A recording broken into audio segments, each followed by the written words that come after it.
me suis tellement habitué ces jours derniers à détacher mon esprit des sens, et j'ai remarqué si précisément qu'il y a très peu de choses concernant les choses corporelles qui sont vraiment connues, et que j'en connais beaucoup plus à propos de l'esprit humain et plus encore à propos de Dieu, que maintenant je détournerai sans difficulté ma pensée de toutes ces choses imaginables pour la tourner vers celles qui, privées de toute matière, sont intelligibles. Et en vérité, la conception que j'ai de l'esprit humain, comme chose pensante, sans étendue en longueur, largeur et profondeur et n'ayant rien en commun avec le corps, est bien plus distincte que l'idée de n'importe quelle chose corporelle. Et lorsque je me vois douter ou être une chose inachevée et dépendante, il se présente à moi l'idée tout à fait claire et distincte d'un être indépendant et achevé. Et de cela seul que cette idée est en moi, ou que j'existe ayant cette idée, je conclus clairement et sans aucun doute que Dieu existe, et que je dépends entièrement de lui à chaque instant de mon existence tout entière. Je crois qu'il n'y a rien de plus évident et de plus certain qui puisse être connu par l'esprit humain. Et déjà, il me semble que j'aperçois un chemin qui mènera de cette contemplation du vrai Dieu dans lequel tous les trésors des sciences et de la sagesse sont cachés, à la connaissance de toutes les autres choses. Car premièrement, je reconnais qu'il est impossible qu'il me trompe, car il y a de l'imperfection dans toute ruse et toute tromperie. Et bien qu'il semble que pouvoir tromper soit un signe de subtilité ou de force, vouloir tromper est un témoignage incontestable de méchanceté ou de faiblesse. Par conséquent, cela ne peut pas convenir à Dieu. Deuxièmement, j'expérimente en moi une certaine faculté de juger, que j'ai sans doute reçue de Dieu, comme tout le reste des choses qui est en moi. Et comme il ne veut pas me tromper, il est certain qu'il ne me l'a pas donné tel que je puisse me tromper lorsque je l'utiliserai correctement. Et il ne resterait aucun doute à ce sujet s'il semblait que l'on puisse en tirer comme conséquence que je ne me trompe jamais. Car si tout ce qui est en moi vient de Dieu, et qu'il ne m'a pas donné la possibilité de me tromper, il semble que je ne peux jamais me tromper. Et en résumé, quand je pense seulement à Dieu, et que tout se dirige vers lui, je ne remarque aucune cause d'erreur ou de fausseté. Mais ensuite, revenant vers moi, je m'éprouve sujet à d'innombrables erreurs. En recherchant leur cause, je remarque qu'il se présente à ma pensée non seulement l'idée réelle et positive de Dieu ou d'un être suprêmement parfait, mais aussi, pour parler ainsi, une certaine idée négative du néant, ou de ce qui est éloigné au dernier point de toutes les perfections. C'est comme si j'étais placé au milieu, entre Dieu et le néant, ou entre l'être suprême et le non-être. Ainsi, dans la mesure où je suis créé par un être suprême, rien n'est en moi par lequel je me trompe ou je suis induit en erreur. Mais dans la mesure où je participe d'une manière ou d'une autre du néant ou du non-être, c'est-à-dire dans la mesure où je ne suis pas moi-même l'être suprême et que beaucoup de choses me font défaut, il n'est pas réellement étonnant que je me trompe. Ainsi, je reconnais que l'erreur, en tant que telle, n'est pas une réalité qui dépende de Dieu, c'est seulement un manque. De là, il n'y a pas besoin pour faillir d'une quelconque faculté attribuée par Dieu dans ce but. Mais s'il m'arrive de me tromper, cela vient de ce que la faculté de juger le vrai que j'ai reçu de lui n'est pas infinie en moi. Toutefois, cela ne me satisfait pas complètement, car l'erreur n'est pas pure négation, mais l'absence ou la privation de quelque connaissance qui devrait être en moi d'une façon ou d'une autre. Et en considérant la nature de Dieu, il ne me semble pas possible qu'il ait déposé en moi une quelconque faculté qui ne soit parfaite en son genre, ou qui soit privée d'une perfection qu'elle devrait avoir. Car s'il est vrai que plus l'artisan est expert, plus les œuvres qui en proviennent sont parfaites, qu'est-ce qui pourrait être réalisé par le Créateur suprême de toutes choses qui ne soit totalement achevé en toutes ses parties? Il n'y a pas de doute que Dieu aurait pu me créer tel que je ne me trompe jamais. Et il n'y a aucune raison non plus qu'il veut toujours le meilleur. Donc, est-ce qu'il est mieux pour moi de me tromper ou de ne jamais me tromper? En réfléchissant à cela très attentivement, il m'apparaît d'abord que je ne dois pas être étonné si je ne perçois pas pourquoi Dieu agit comme il le fait. Et ainsi, du fait qu'il peut m'arriver de faire l'expérience de nombreuses choses sans comprendre comment Dieu les a produites, je n'ai aucune raison de douter de son existence. Car en effet, sachant que ma nature est très faible et très limitée, et qu'au contraire celle de Dieu est immense, incompréhensible et infinie, je reconnais sans peine qu'il est capable de choses innombrables dont j'ignore les causes. Et cette unique raison me suffit pour juger que toute recherche des causes finales ne sert à rien pour les choses physiques, car il ne me semble pas que je puisse sans imprudence chercher à découvrir les fins de Dieu. Il m'apparaît ensuite que si l'on recherche combien les ouvrages de Dieu sont parfaits, il ne faut pas considérer les créatures séparément, mais prendre en compte l'univers tout entier. En effet, ce qui est jugé peut être à tort très imparfait si cela existait seul, peut être jugé totalement parfait si l'on en tient compte comme une partie du monde.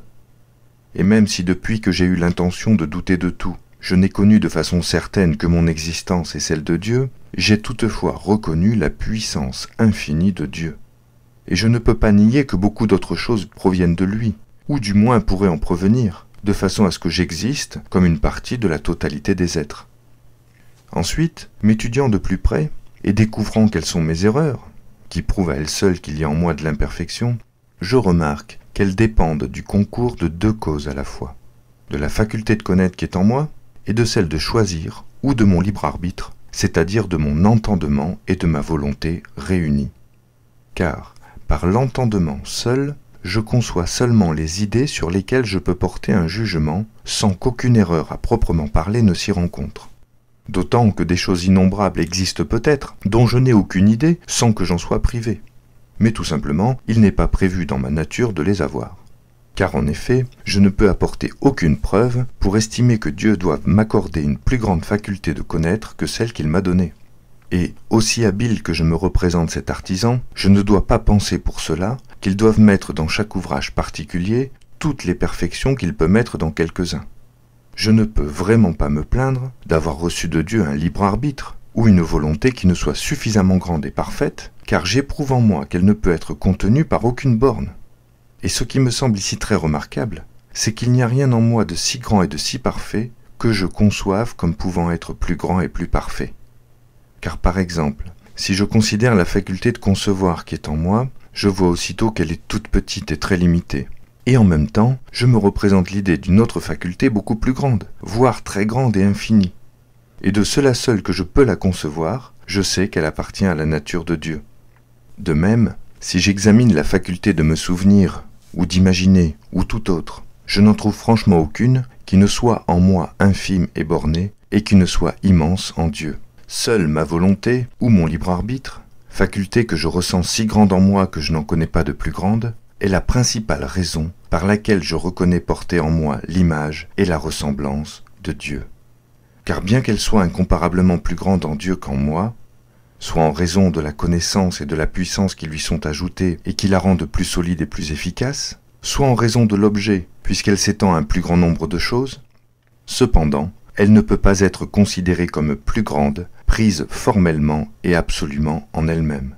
Car elle consiste seulement en ce que nous pouvons faire quelque chose ou ne pas le faire, c'est-à-dire affirmer ou nier, poursuivre ou fuir.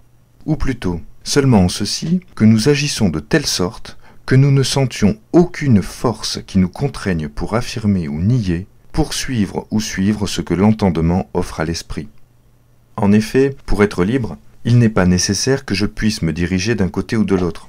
Mais au contraire, plus je penche vers un des deux, soit en raison du vrai ou du bien que j'y perçois avec évidence, soit que Dieu dispose ainsi le plus profond de ma pensée, plus je suis libre de le choisir. Et en vérité, la grâce divine et la connaissance naturelle n'affaiblissent jamais ma liberté, mais au contraire, elles l'augmentent et la fortifient. En outre, cette indifférence, que je ressens lorsqu'aucune raison ne me pousse d'un côté plutôt que d'un autre, est le plus bas degré de liberté, et ne montre aucune perfection de cette dernière, mais seulement un manque ou une négation de la connaissance. En effet, si je voyais toujours clairement ce qui est vrai et bien, je ne délibérerais jamais sur ce que je dois juger et choisir.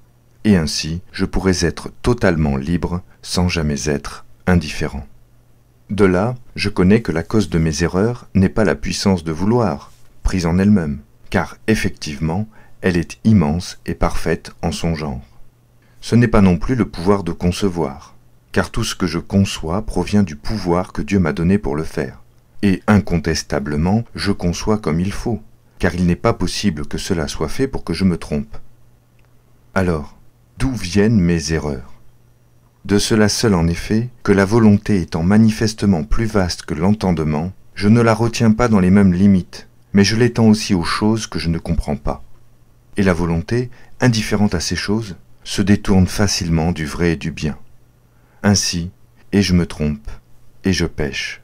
Par exemple, lorsque je recherchais ces jours derniers si quelque chose existait dans le monde, en remarquant qu'il était évident que j'existais par le simple fait que j'examinais cette question, il m'était impossible de ne pas juger vrai ce que je concevais si clairement.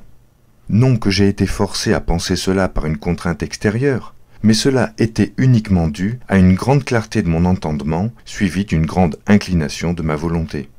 Et je m'y fiais avec d'autant plus de liberté que j'y étais moins indifférent. Maintenant, au contraire, non seulement je me connais en tant que je suis une chose qui pense, mais en outre, il se présente à moi une certaine idée de la nature corporelle. Il arrive alors que je me demande si la nature pensante qui est en moi, ou plutôt par laquelle je suis moi-même, est différente de cette nature corporelle, ou bien si elles sont toutes deux identiques. Et j'ajoute qu'aucune raison ne se présente à mon entendement qui me convainc de l'une plus que de l'autre. Bien entendu, il s'ensuit de cela qu'il m'est indifférent de l'affirmer ou de le nier, ou de m'abstenir d'en juger. Et qui plus est, cette indifférence ne s'étend pas seulement aux choses que l'entendement ignore totalement, mais d'une manière générale, à tout ce qui n'est pas connu avec suffisamment de clarté au moment où la volonté l'examine. En effet, si probables que soient les conjectures qui m'attirent d'un côté, le fait que je sache que ce ne sont que des conjectures et non des raisons certaines et indubitables suffit pour m'inciter à être d'avis contraire. J'en ai suffisamment fait l'expérience ces jours-ci lorsque j'ai supposé que tout ce que j'avais d'abord affirmé comme le plus vrai était totalement faux pour la seule raison que je m'étais aperçu que l'on pouvait en douter d'une façon ou d'une autre.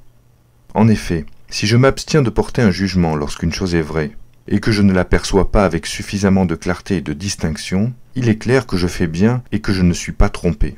Mais si je l'affirme ou la rejette, alors j'utilise mal mon libre arbitre.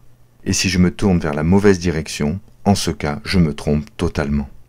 Mais si je soutiens autre chose, et que je tombe par hasard sur la vérité, je n'en suis pas moins fautif, car il est manifeste à la lumière naturelle que la connaissance de l'entendement doit toujours précéder la détermination de la volonté. La privation qui détermine la forme de l'erreur se trouve dans le mauvais usage du libre arbitre. La privation, dis-je, se trouve dans cette opération en tant qu'elle provient de moi, mais non dans la faculté que j'ai reçue de Dieu, ni dans l'opération même en tant qu'elle dépend de lui. Et vraiment, je n'ai aucune raison de me plaindre de ce que Dieu ne m'a pas donné une faculté de concevoir ou une lumière naturelle plus grande que celle que j'ai reçue. En effet, il appartient à l'entendement fini de ne pas comprendre de nombreuses choses, et il appartient à l'entendement créé d'être fini. Au contraire, j'ai des raisons de le remercier pour ce qu'il m'a donné, car il ne m'a jamais rien dû. Et en outre, je ne considère pas avoir été privé de ce qu'il ne m'a pas donné, ni qu'il me l'ait enlevé.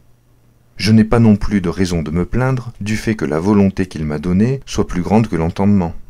En effet, la volonté consiste autant en une chose unique qu'indivisible, et il ne me semble pas que l'on puisse en soustraire une partie sans la détruire. Et bien entendu, plus elle est grande, plus je dois remercier celui qui me l'a donnée. Enfin, je ne dois pas non plus me plaindre de ce que Dieu collabore avec moi pour former les actes de cette volonté, c'est-à-dire les jugements dans lesquels je me trompe. Car ces actes sont absolument justes et bons en tant qu'ils dépendent de Dieu. Et d'une certaine manière, il y a plus de perfection en moi si je peux les former que si je ne le pouvais pas. À propos de la privation, dans laquelle consiste seulement la cause formelle de l'erreur et du péché, nul besoin de la collaboration de Dieu, puisque cette privation n'est rien, et que rapportée à Dieu, elle ne doit pas être nommée privation, mais négation. Car en vérité, que Dieu m'ait donné la liberté de nier ou d'attester les choses que mon esprit ne perçoit pas clairement et distinctement, n'est pas en lui une imperfection. Mais, incontestablement, c'est une imperfection en moi de ne pas bien utiliser cette liberté et de porter un jugement sur ce que je ne conçois pas correctement. Je vois pourtant qu'il était facile pour Dieu de faire que je ne me trompasse jamais, tout en restant libre avec un savoir borné. Soit en donnant à mon entendement une connaissance claire et distincte de tout ce dont je devais prendre parti, soit en gravant solidement dans ma mémoire, pour que je ne puisse jamais l'oublier, de ne jamais juger d'aucune chose sans en avoir une conception claire et distincte. Et j'admets sans conteste que dans la mesure où je prends tout cela en compte, j'aurais été meilleur que je ne le suis si j'avais été semblable à Dieu. Mais je ne peux pas pour cela contester que d'une certaine manière, ce ne soit une plus grande perfection dans l'univers entier, que certaines de ses parties ne soient pas exemptes d'erreurs et soient vraiment différentes que si elles avaient été toutes semblables. Et je n'ai aucun droit de me plaindre de ce que Dieu ait voulu m'attribuer un rôle dans le monde qui ne soit pas le premier ni le plus parfait. En outre, si je ne peux pas éviter l'erreur par ce premier moyen qui repose sur la connaissance évidente de tout ce dont je délibère, je pense au moins avoir cet autre qui repose seulement sur ceci, que je suis résolu à m'abstenir de porter un jugement toutes les fois que la vérité d'une chose n'est pas claire. Car bien que je ressente en moi cette faiblesse, telle que je ne puisse pas toujours rester attaché à la même pensée, je peux toutefois, par une méditation attentive et souvent répétée, faire que je m'en souvienne à chaque fois que cela est utile, et acquérir ainsi l'habitude de ne pas me tromper. Et comme c'est en cela que consiste la plus grande et la principale perfection de l'homme, j'estime n'avoir pas peu gagné par la méditation d'aujourd'hui en découvrant la cause des faussetés et des erreurs. Et sans doute, il ne peut pas y en avoir d'autres que celles que j'ai dégagées, car toutes les fois que je retiens ma volonté à porter un jugement, et qu'elle ne s'étend qu'aux choses qui apparaissent clairement et distinctement à mon entendement, il ne peut pas arriver que je me trompe. Car toutes les conceptions claires et distinctes sont indéniablement quelque chose, et ne peuvent donc pas provenir du néant, mais elles ont nécessairement Dieu pour auteur. Ceci est incontestablement vrai, car Dieu, dis-je, étant parfait au plus haut degré, est inconciliable avec l'erreur. Et je n'ai pas seulement appris aujourd'hui ce qu'il faut éviter pour ne jamais me tromper, mais aussi en même temps ce que je dois faire pour atteindre la vérité. Car j'y parviendrai certainement si je m'applique suffisamment à toutes les choses que je comprends parfaitement, et si je les sépare de ce que je ne saisis qu'avec confusion et obscurité. Dorénavant, je m'y appliquerai soigneusement.